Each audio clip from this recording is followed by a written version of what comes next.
Welcome back to our channel. 12ஆம் வகுப்பு அழகு 2ல் பயிற்சி வினால 4வது சம்.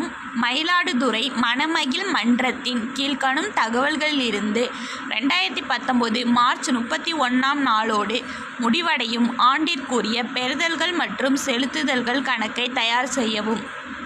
விவரம்: தொடக்க ரொக்க இருப்பு 15,000, தொடக்க வங்கி இருப்பு 25,000, நன்கொடைகள் பெற்றது 48,000, பழைய உபகரணங்கள் விற்றது 26,000, சிற்றுண்டி செலவுகள் 13,000, மன்ற ஆண்டு விழா வசூல் 18,000, டென்னிஸ் மைதான கட்டுமான செலவுகள் 7,000, அறக்கொடை நாடக காட்சி வசூல் 4,000 ரூபாய், வாடகை செலுத்தியது 1,000, காவலாளிக்கு சம்பளம் கொடுத்தது 12,000, விழா செலவுகள் 15,000, ஒளியீட்டு செலவுகள் 16,500, பொழுதுபோக்கு செலவுகள் 13,500, மேஜை வாங்கியது 5,000 ரூபாய், நாடக காட்சி செலவு 3,000, முதலீடுகள் விற்றது 12,000, இறுதி ரொக்க இருப்பு 12,000.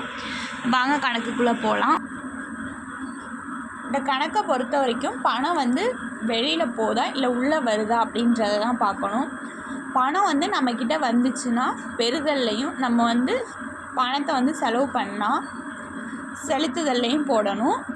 தொடக்க சரக்கு இருப்பு நம்மக்கிட்ட தான் இருக்குது, அதனால் 15,000 போட்டாச்சு. தொடக்க வங்கி இருப்பு அதுவும் நம்மக்கிட்ட தான் இருக்குது, அதனால் பெறுதல்லே போட்டாச்சு. அடுத்து நன்கொடைகள் பெற்றது.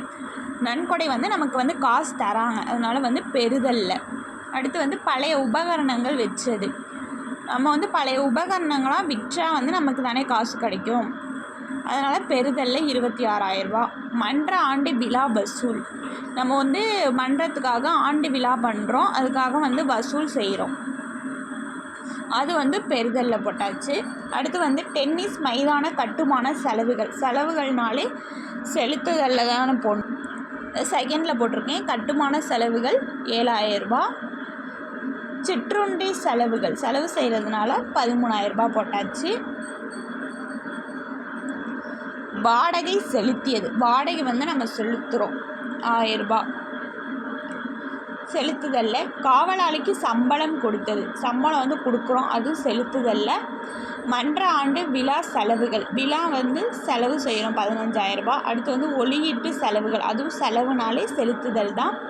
பொழுதுபோக்கு செலவுகள் 13,500. மேஜை வாங்கியது. மேஜை நம்ம காசு கொடுத்து தானே வாங்கணும், அதனால் செலுத்துதல்ல 5,000 ரூபா போட்டாச்சு. அடுத்து நாடக காட்சி செலவுகள் 3,000 ரூபா. அடுத்து முதலீடுகள் விற்றது. முதலீடுகள் விற்றோன்னா நமக்கு காசு கிடைக்கும், அதனால் பெறுதல்ல போட்டாச்சு. அடுத்து இறுதி ரொக்க இருப்பு. இங்கே 12,000 ரூபா போட்டாச்சு. இப்போ 2 சைடும் கூட்டி பார்த்தா இந்த சைடு 1,48,000 வருது, இந்த சைடு கூட்டி பார்க்கும்போது 98,000 வந்துச்சு. இப்போ 1,48,000ல் 98,000 போயிடுச்சுன்னா 50,000 ஆன்சர் 50,000 ரூபா. வங்கி இருப்பு 50,000 ரூபா போட்டாச்சு.